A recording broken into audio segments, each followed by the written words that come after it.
Benton, and I'm your worship associate this morning. Please rise in body or spirit and join in singing hymn number 347, Gather the Spirit.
And I am the president of the Board of Trustees. Welcome to the Unitarian Universalist Congregation of the Hudson Valley. Whether you have been with this congregation a decade or more, or this is your first time visiting, we welcome you. Whatever the faith and traditions of your past, we welcome you. Whatever your theological stance, we welcome you. Whoever you are and whomever you love, we welcome you. Whatever your heritage, we welcome you. We respectfully acknowledge the territory on which our church building sits as the ancestral homelands of the Munsee, Lenape, and Wappinger people. There are a couple of announcements. This Friday night, we will have our Jazz Vespers here at the UUCHV. It starts at 7:30. It's a great experience. We recommend it. Saturday, November 11th, is our fall cleanup. We are hoping to have 100% participation. There's all kinds of ways to participate, so don't limit yourself. Come anytime between 9:30 and until it's done. And the other thing that's going to happen on Saturday the 11th is the second knit-in for people who are making care shawls for sharing and caring. Those of you who were at the last one, please feel free to come again. And those of you who are knitting curious or are knitters and would like to see what it's all about, we will provide the needles, the yarn, and the friendly and helpful companionship. That's from me. For the most up-to-date information on these topics and others, please refer to our weekly e-newsletter and check our website frequently. And please join us for conversation after the service. If you're present in the sanctuary, please join us for coffee and conversation in Fellowship Hall. If you're watching on the live stream, the link for our Zoom coffee hour can be found in the Saturday reminder in your email. If you're just recently joining us and would like to receive our weekly e-news, please email us at uucroton@gmail.com with your name, and we will make sure you're added to our e-news list.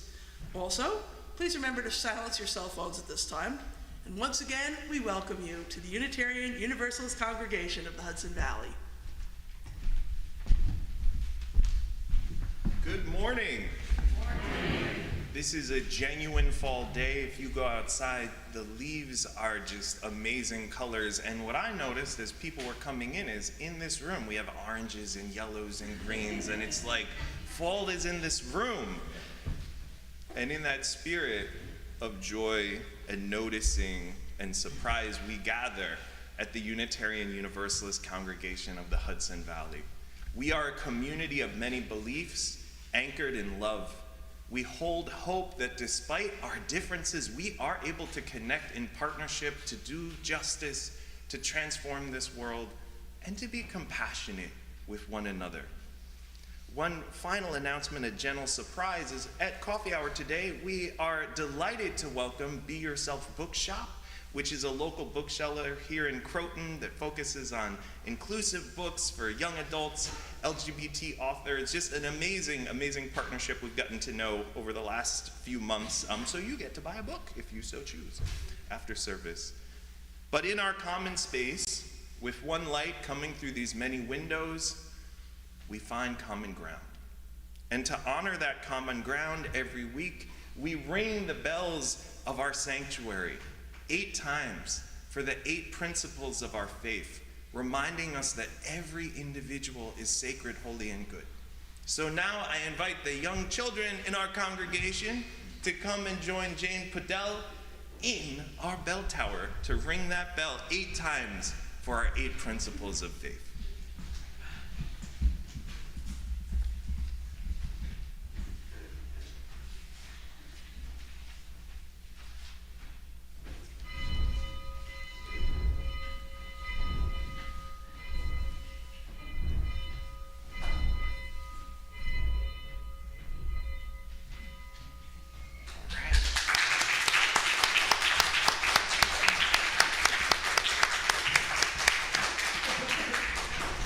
May that sound inspire us all week.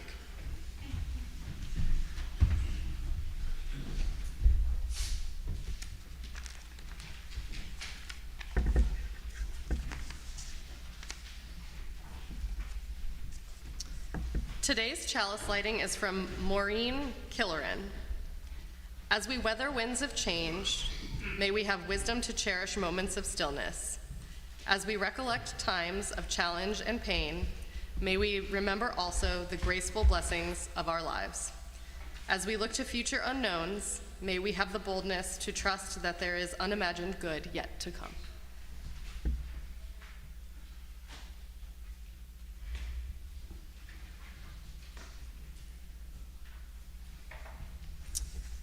Now please join me in saying our unison affirmation. The words are printed in your order of service.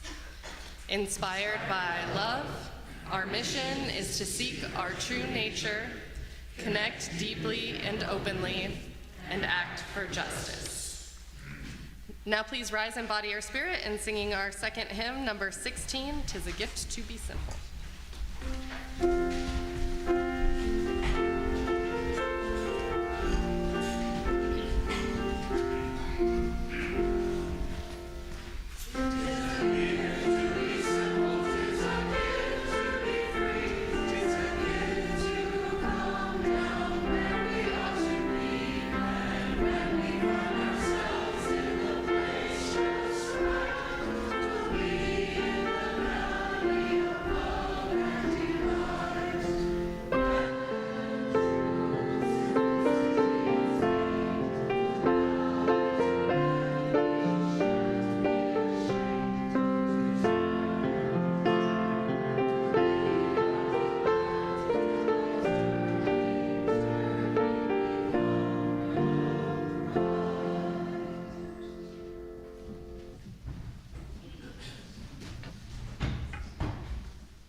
A few times a month, in this sanctuary, we take moments of pause with our breath to be present in this space, to be present with our bodies, to be present in this moment.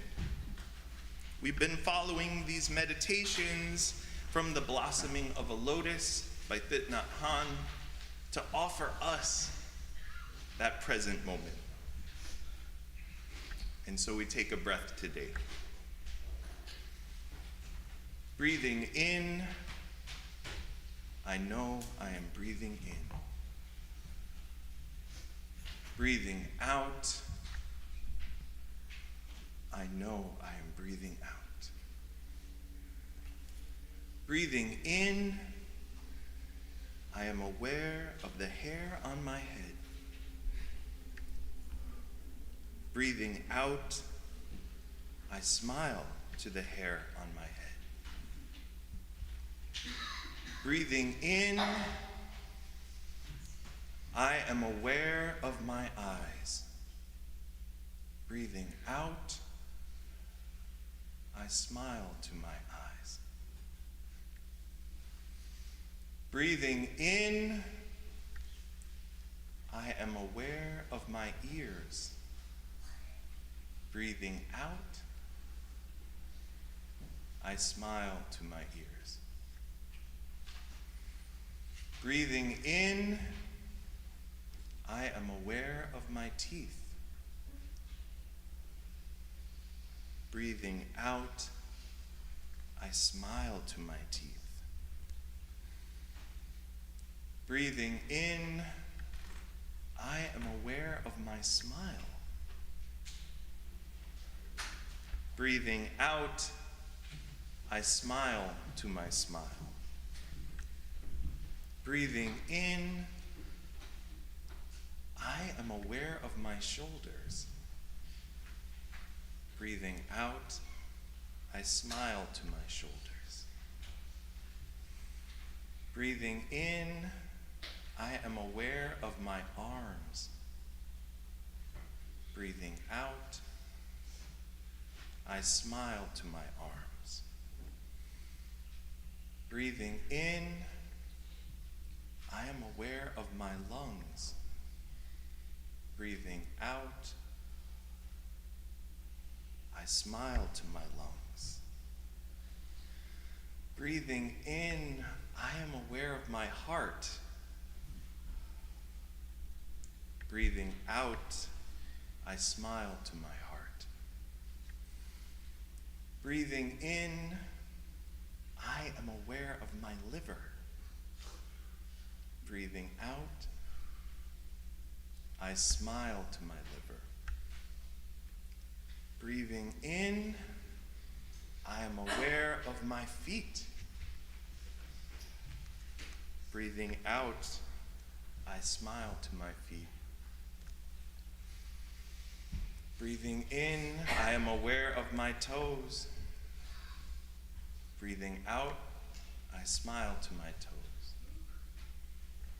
Breathing in, I know I am breathing in. Breathing out, I know I am breathing out. Breathing in, I know I am breathing in. Breathing out, I smile.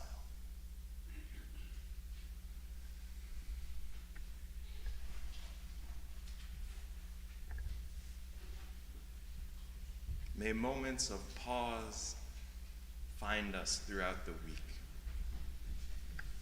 And just as there is something amazing in the gift of slowing down and breathing in and breathing out, there is something amazing in the gift of using our lungs to create song and sound. And this Sunday, we have the gift of a song from our choir, Celebrate and Sing. The choir of the Unitarian Universalist Congregation of the Hudson Valley.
Now sing the children out. Let's go for 3 parts today. Once all together, and then come in whenever you wish. I'll give you your choice.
Today's reading is Step Off the Sidewalk by Reverend Dr. Carolyn S. Owen Toll. As Unitarian Universalists, we use and are inspired by sacred and secular understandings that help us to live into our values of compassion. Our sermon reading today is from Stepping Off the Sidewalk by the late Reverend Carolyn Owen Toll. At the time of her ordination in 1978, Reverend Carolyn joined a group of fewer than 60 female Unitarian Universalist ministers in the United States, out of over 900 ministers serving. As of 2018, 60% of our clergy identify as women. In 1993, Reverend Carolyn was a candidate for UUA president in 1993, losing by only 99 votes, the smallest margin ever. For over 22 years, she faithfully served the UU congregation of San Diego, championing inclusive spirituality. Our reading, Discovering the Sacred. What are your sacred rituals? Think about them. Do they give meaning and order to your life? How necessary are they to your sense of well-being? Do you have personal rituals, family rituals, work-related rituals? I encourage you to reflect upon the place of ritual in your life, for they are those times and places in which we lift our lives out of profane space and time into a level of awareness that serves to heal and remember us, which serves to make us whole again. Martin Buber tells us that the profane is sacred. If that is true, and the sacred resides in our rites and celebrations, it certainly dwells as well in the relationships we have with one another. When we treat one another not impersonally, but as individuals with particular feelings and specific needs, we form a sacred relationship. To be in relationship with one another requires reciprocity, give and take. To be in relationship requires being here, in this world, in this person. Let us now bear witness to the joys and sorrows experienced in our community. If you have a brief yet personally significant joy or sorrow that you are willing to share, please come up to the microphone and speak loudly so that everyone, including the people watching at home, can hear you. If you would prefer only to have a candle lit without speaking, please just raise your hand and I will light a candle for you. I'm going to light this first candle.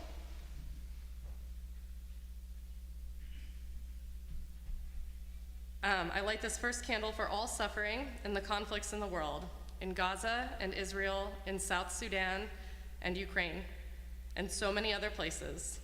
Let's have a moment of silence for all of those aching in the wider world. As we hold and honor those tensions of the wider world, so do we have also personal joys and sorrows.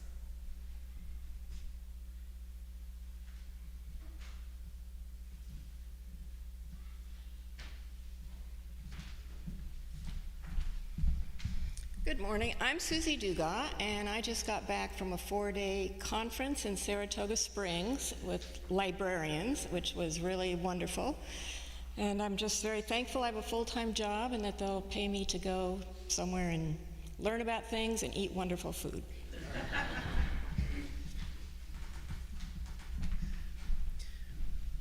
I'm Nora Mulligan. I have a joy and a sorrow. The joy is, yesterday I joined another cellist and 2 violin players for a group lesson, and it was just so much fun playing with other people. Even though we may not have been that good, it was a lot of fun to play. My sorrow is a friend of ours was recently diagnosed with throat cancer. He's about to start 7 weeks of chemotherapy and radiation. He, a few years ago, had liver cancer, and so he is already immune suppressed, and we're concerned about him.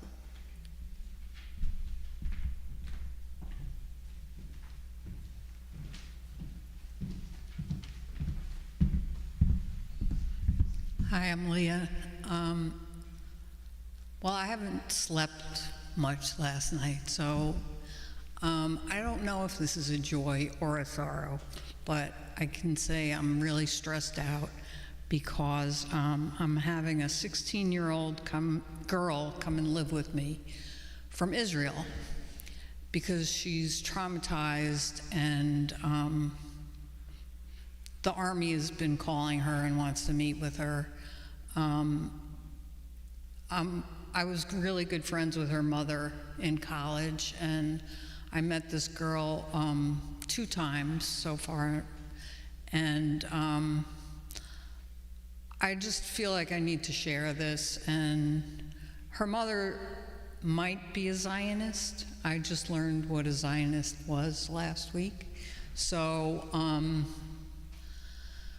I know her mother has different political views than I do about this war, and I'm honored that she wants to stay with me, but I live alone. I have for the past 20 years. As you know, I don't have children, and so I'm like painting the room and cleaning all the windows, and it's like I'm having a baby now. So I might be calling on people, Jewish people, mothers and fathers, for advice, and so thank you.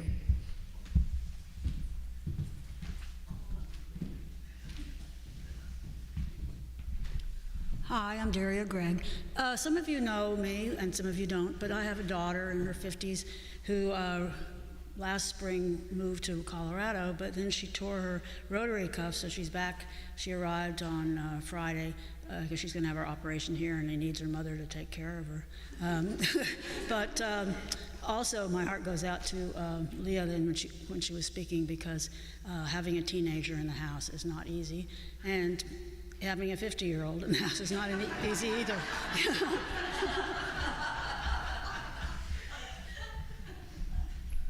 To build on the last two, I'll say having an almost 10-year-old in the house isn't easy. But I would like to light an additional candle. He definitely needs his own kind of candle. For my in-laws, so in the last 2 to 3 weeks, firstly, my mother-in-law had a mini stroke, the TIA, and went to the hospital. She has some underlying health conditions. She came home from the hospital, and my father-in-law, basically, as soon as she got home, got COVID. He has several underlying health conditions and had to go to the hospital for a while. Yeah, so basically, like, he was not lucid, he couldn't really walk, he's going to be 80 in January, and they were trying to determine, is it Lyme, is it something else, but it turned out to be the COVID. But also, he was recently diagnosed with mild cognitive decline. His mother passed from dementia Alzheimer's, so it looks kind of like there's concern that from the COVID he may not have a full cognitive recovery. And it also kind of looks like he may end up with dementia. And this has just been hard on my husband. And they have, my husband is the second of 6 kids. And so, you know, there's like a group chat, and they're all like, there's, you know, concern and drama and worry. And then obviously that stress comes over into our nuclear family. So if you could just keep the Stripmaters in your prayers, I would appreciate it.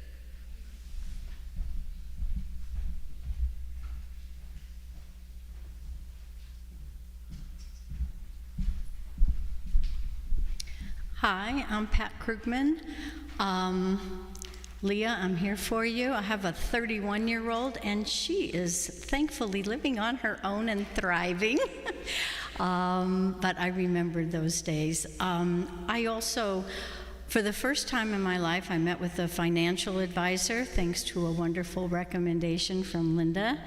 And I have gone through all of my finances, and I feel like I'm in a good place, and I don't have to work unless I want to, and I won't have to be holding my breath every month to pay rent, so it's a good feeling.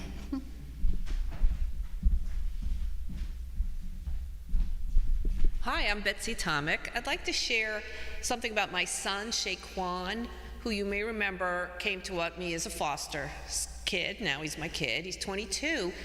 And my husband and I got him to go work at Children's Village, as a mentor to other young black teens who, for some reason, are at Children's Village. And he's getting a small stipend. It's through AmeriCorps. And he's really, in his own subdued way, it really hits home and he loves it. And I'm so happy because not only is he doing something meaningful, but I think it's kind of giving him a little therapy in a way by hearing the other kids talk and everything. So yeah, so it's really great. Thank you.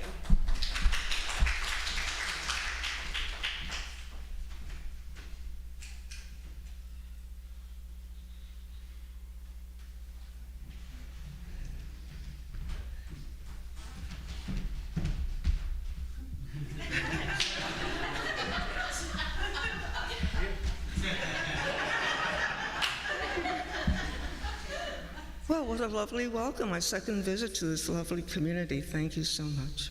Thank you. Maria Hans Silva, and so deeply grateful to be here. I've been a Unitarian Universalist for many years, community church in New York City. Then after a while, now I'm back to a community.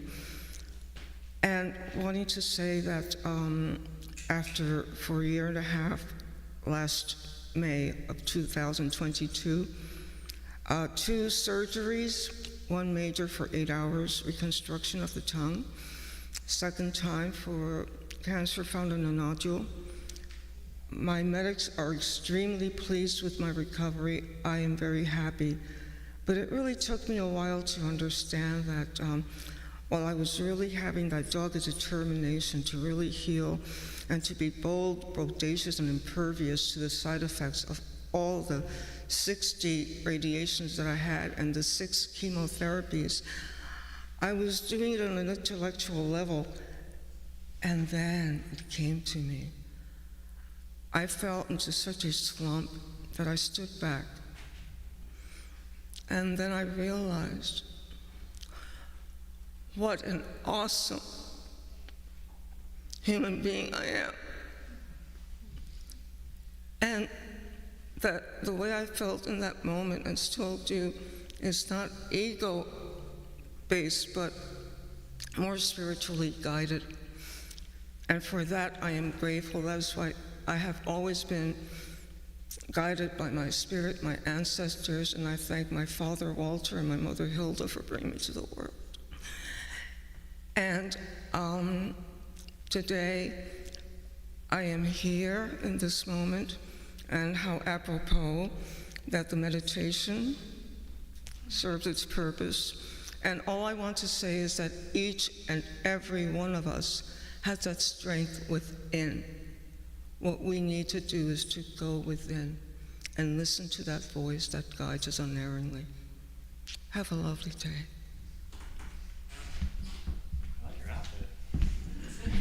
It's very fall, right? Like, I'm like the minimal and you're like the maximal fall. Like, hi everyone, my name is Steven, or Dee Dee when I'm in drag. It's lovely being here, and I always drive by this place and it's great to see people in here, which is awesome.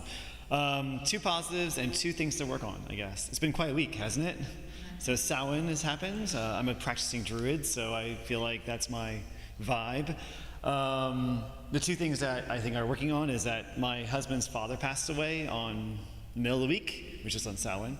It's been a long struggle, and he finally passed away, so it's a bit of a positive, negative kind of thing. But the best thing that came out of it is that his mother, who's very anti-gay, is very open up being very open up to us being a couple, and we're on the adoption trail, so it's like a positive sort of flow. Like, all right, there's something happening there.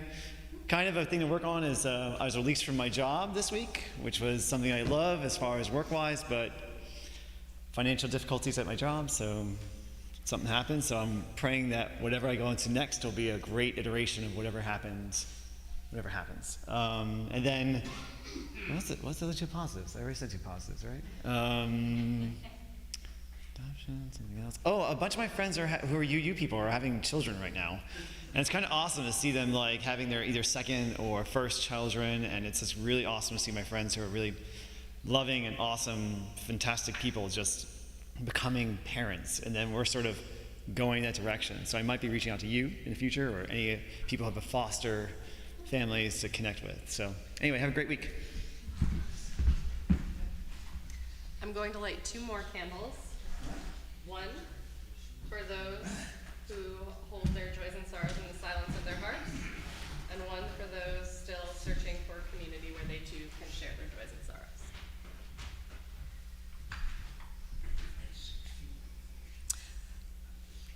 singing this one?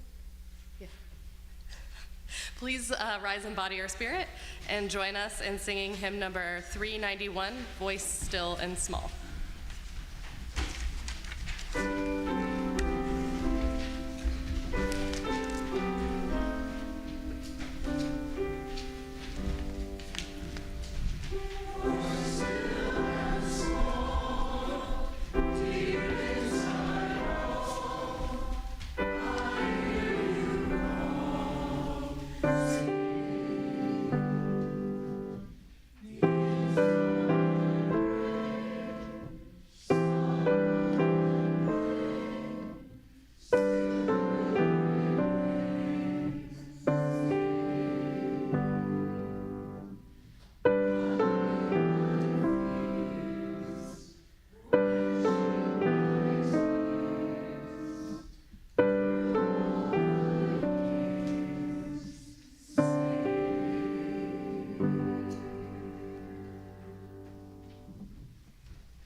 I just want to lift up all of those joys and sorrows we just shared in this space and that we're holding in our hearts.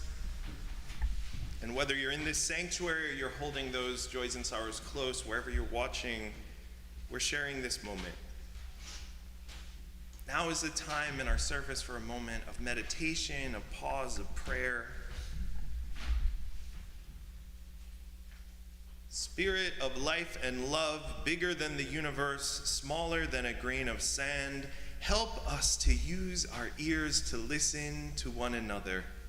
May we be attentive to those changes we encounter in the world, in our conversations, in our walks, in our presence. May we always seek compassion. May we always practice generosity. And may we give grace as we inevitably make mistakes, need to repair, need to begin again, and view that as a gift, and view that as a chance to try. May we know that each moment is sacred, and may we seek to live that way. May it be so.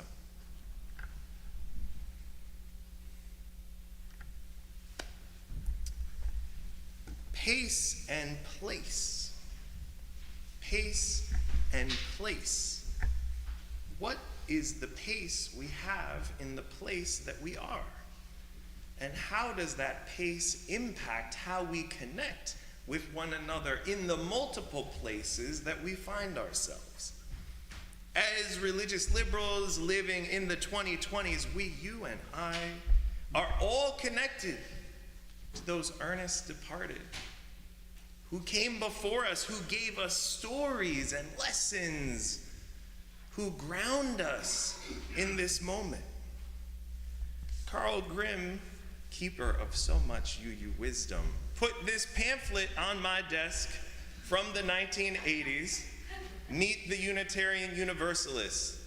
And it was disorienting looking at this because realizing this little child with these cute glasses is probably 5 years older than I am. And just the reminder that the pace of our lives brings us to many different encounters. But because of these Unitarian Universalists, they help create a community that we are part of today. Reverend Dr. Gary Dorian, who's a preeminent historian of American Black liberal religion and liberal religion in the country broadly, he argues that liberal religion is a vital midpoint between unquestioning acceptance of tradition and individualistic apathy. We're walking away, we're guiding ourselves with one another, accompanying on a way of connection with questions. In some ways, our spiritual tradition is anchored in this simple notion, it sounds simple, that individuals are who we should care about first. Individuals are who we should care about first, not beliefs, but individuals. And I'm going to tell you a story. You might question it, I questioned it as well, but it is based on something that really happened not that long ago in Rockland County. So the Tappan Zee Bridge had just been built. It was the 1950s, and all of the counties around metropolitan New York slowly and steadily were growing. There was new transit, new trains, new highways. All of this was leading to suburbanization, haunted by the ghost of redlining, haunted by the practices of urban renewal. But something in the metro area was changing. And in that complicated time, there was an individual who was driving a car around Rockland County who got lost and had a flat tire. Didn't matter that the world was changing really fast. They were stuck on the side of the road. And car after car drove by, and onlookers just kind of passed. And this person was like, I am stuck in the middle of this county by myself. I'm not sure what to do. And then suddenly, someone pulled over. Can you imagine the relief? And then the two individuals began talking with one another, and they started to fix the flat tire and getting along, joking. And one of them says to the other, you know, what are you doing out here? Well, and then the person who had the flat said, well, you know, I'm new to the area. I'm just getting to know the community. I just wanted to drive around. I had been in the city before. And the person who helped him out, the Good Samaritan, said, oh, me too. Really? What do you do? And then the person who had pulled over kind of somewhat sheepishly said, I'm a Unitarian minister. You know, I was actually driving around in the county looking for a spot that might be a good location for a new congregation. I'm trying to explore. Then the other driver, the one who had the flat, just shouted, what? And then the minister was a bit concerned because, you know, not everyone's a fan of Unitarianism, particularly in the 1950s Joe McCarthy era New York. And then the minister said, so, you've heard of us? Heard of you? And then the person had this giant smile.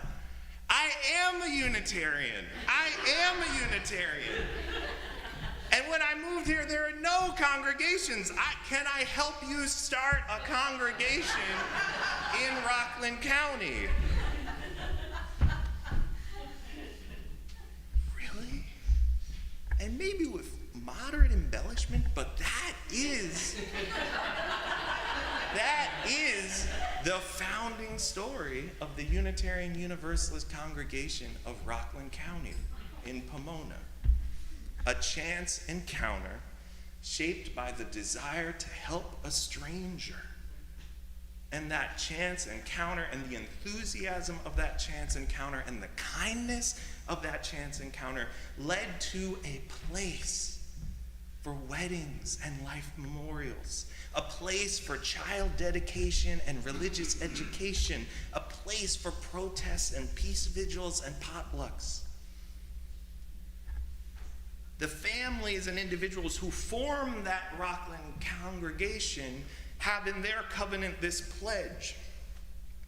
We undertake to seek a faith to live by, whose sole authority is that it meets the test of our conscience, experience, and need, recognizing as we do that our knowledge is partial and our conclusions tentative. Recognizing our knowledge is partial and our conclusions tentative. Growth is part of the promise. Growth is part of the promise.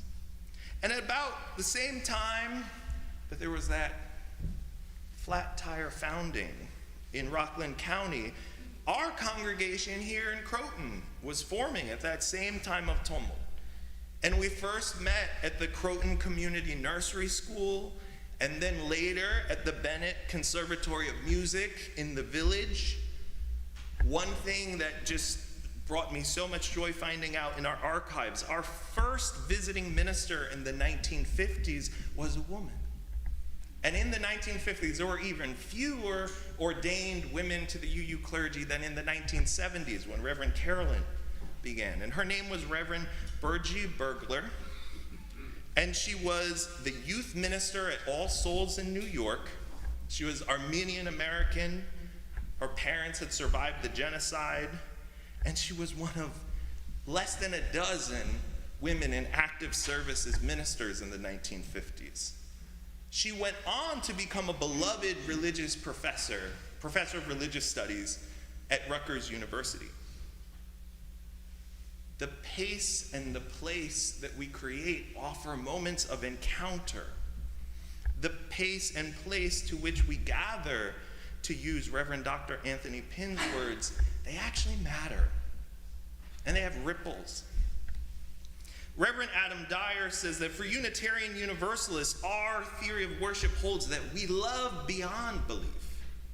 To the question that people might ask, well, can an atheist, a Christian, a Buddhist, a Muslim, a Jew, and people who affirm and question and blend multiple identities, can they actually really go to the same weekly gathering, the same house of prayer, the same meeting house? Many people would say no. Others would say, why? But we would say, why not? Our whole premise is that the individual matters, the supreme worth and dignity of every person. The person on the side of the road, the person who needs a place to stay, the person at the beginning of the career, the person at the end of the career, the person you don't like. Every person was loved by someone, has dignity, and has worth. Our common ground is that people can change and deserve a community while that's happening, and that we can accompany one another to be better and seek justice and love. James Luther Adams, in that same 50s period, he was a Unitarian leader in Illinois who was deeply involved in the fight against segregation, and he expressed our vision this way. And sometimes you'll see it referred to as the smooth stones of Unitarianism, others the jagged rocks of liberal religion. We could call it the gentle hills in the Hudson Valley. But it's these premises. It says, one, revelation is continuous in word, in deed, in nature. It is not sealed, and it always points beyond itself. Two, all relations between persons ought ideally to rest on mutual free consent, not on coercion. Three, we are committed to an ethical procedure and have a moral obligation to direct our efforts toward the establishment of democratic community. And four, the resources which are available for the achievement of meaningful change justify an attitude of ultimate optimism. This does not mean immediate optimism, but the reality we are in demands and supports mutuality. Mutuality. Revelation is not sealed. The final word has not been spoken. Over this past week, since last Sunday, I have been at different conversations with interfaith leaders in our area. Last Sunday, I was at a moving event with Temple Israel. I've had conversations with Rabbi Jennifer, and she's talked about the threats of violence that Temple Israel has faced in the last 3 months, ongoing ache and disappointment and concern. Anti-Semitism is real, never went away. It's ongoing, and there's deep heartache in our local community. And then on Wednesday, I had an amazing conversation with Ola Nasser, who heads an Islamic interfaith group in Ossining. And she said in our meeting, love and knowledge are the antidote to hate. She talked about, she founded her group because she was going to a supermarket in Briarcliff with her hijab on, and someone shouted at her from a truck, "You terrorist." And she said, this can't continue. This can't continue. And we are seeing so many forces in our culture right now look at people not as individuals, but as groups, as demonized groups, as less than human. There is an Israeli writer who just broke my heart with this phrase, Edgar Carrot. He said, right now, I just say, be human. You see somebody in pain, try to see that pain. And then a poet from Palestine, Hala Alan, she says, when I read my poems, people say, oh, you humanize Palestine. And I want to say, well, what were we before? What were we before? We have committed to a tradition that honestly should not be difficult, but in the world we live in, it seems to be, which says the worth and dignity of every person matters. Don't be scared of strangers. Be curious. Be open. Liberal religion is the modern framing, but this impulse is ancient. It's ancient. The Psalm books, which are sacred in Islam, Christianity, and Judaism, talk about the earth itself declaring the glory of the eternal.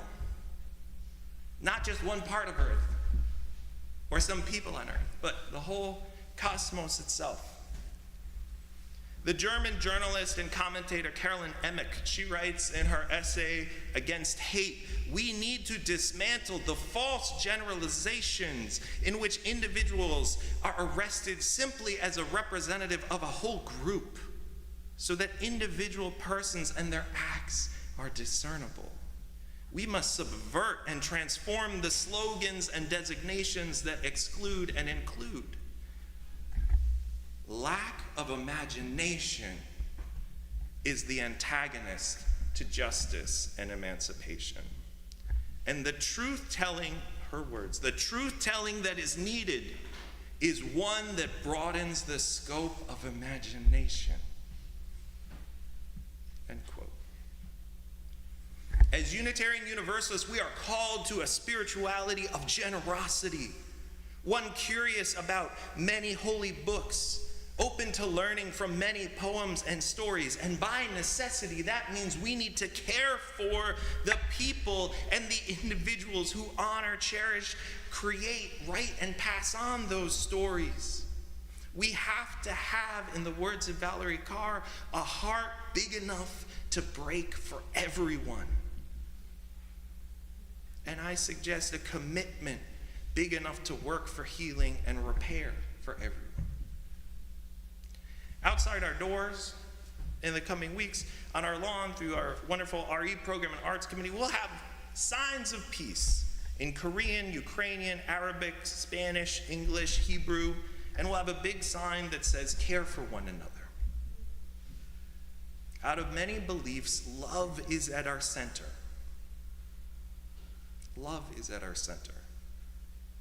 That's what all the ancient traditions say at their best. That's what the people on the street helping one another out, smiling, going to the New York Marathon say. Love. Don't have to know someone to care about them. Over the coming months, the Unitarian Universalist congregations here in Westchester and in Rockland will be hosting a monthly vigil of peace and lament in honor of the conflicts happening around the world. We will take different collections each month for organizations working for peace building. This month, it'll be a midweek ceremony, but starting in December, we're hoping to offer them on Sunday afternoons once a month. This month at that vigil in Rockland and in our congregation, our special collection will be for the Family Forum, which is an Israeli and Palestinian organization dedicated to supporting relationships among families in mourning.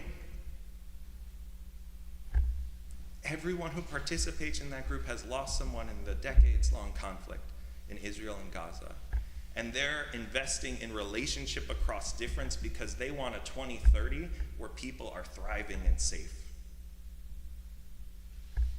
And I know that it might seem naive to make these collections at such a time, but I think that's exactly what our faith calls us to do, to invest in individuals and hope and possibility, to be a sanctuary that stewards the possibility. Our religious ancestors here in New York, they would pull over for people stuck on the side of the road. And that gentle act led to 1,000 other ones unexpected. Our congregation was founded by people who gathered in a music hall with the daughter of the survivors of Armenian genocide. And they were singing about love in the 50s. Revelation is continuous in word, in deed, and in nature. It is not sealed, and that is the point, always beyond itself. The resources which are available for the achievement of meaningful change justify an attitude of ultimate optimism. That doesn't mean necessarily immediate optimism, but reality both demands and supports our mutuality. Reverend Carolyn said in that reading, she asked us about the rituals, the habits, the pace that orients our lives. I think of her bravery at that time to come forward to say, I'm going to be a minister. I think of her bravery pushing our tradition forward. On paper, women had the right to ordination since the 19th century in our tradition, but not in vast numbers. And in the 70s, she's like, it says I can get ordained, I'm gonna do it. And then within 15 years of being ordained, she's like, I'm gonna run for president of the association. And no, I'm not from New York City, and I'm not from Boston, and I'm not from these East Coast cities. I'm from San Diego, and I'm gonna do it. And she almost did. Put so many cracks in that glass ceiling.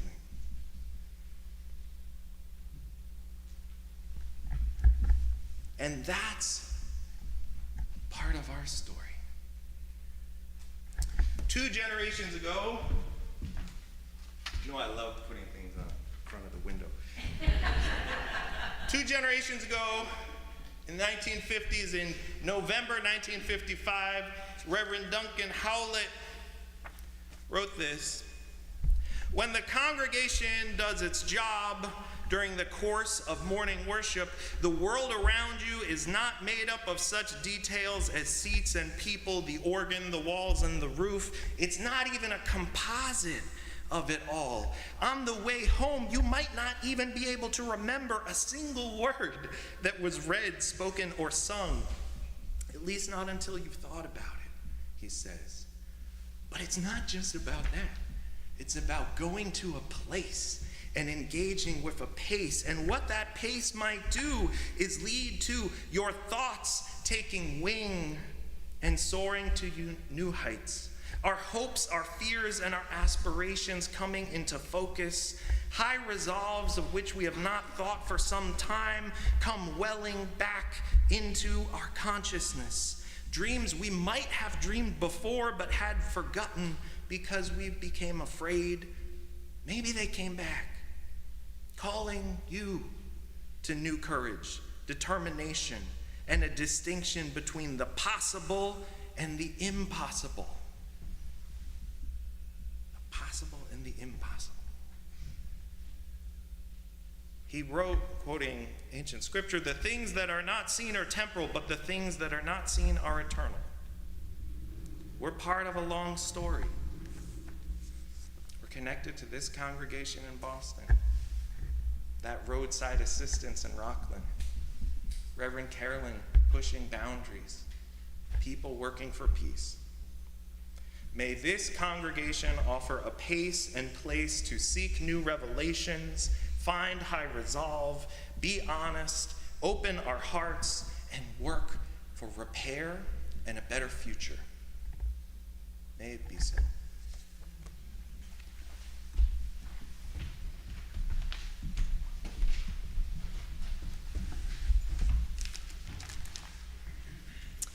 Each week, we make an offering from the bounty we are blessed to enjoy.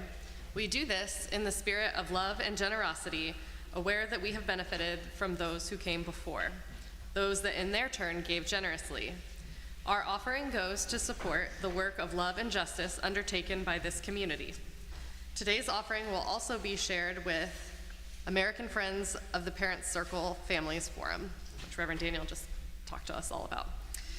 Please refer to our e-newsletter or website for more information. You can make your donation in several ways. If present in the sanctuary, you may give cash or check in the offering plate as it comes by. From your homes, you may make a donation via credit card or PayPal using the links provided in your e-newsletter. or by visiting our website, uuchuchvalley.org. Or if you prefer, you may always mail us a check. The offering will now be given and gratefully received. If you just can't help yourself and want to sing, feel free.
Please join me in the dedication of the offering. The words are in your order of service. May these gifts and the work of our hands and hearts give power to all we stand for as a community of faith. Now please rise and body your spirit in singing our final hymn, number 4, I Brought My Spirit to the Sea.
as we extinguish our chalice flame.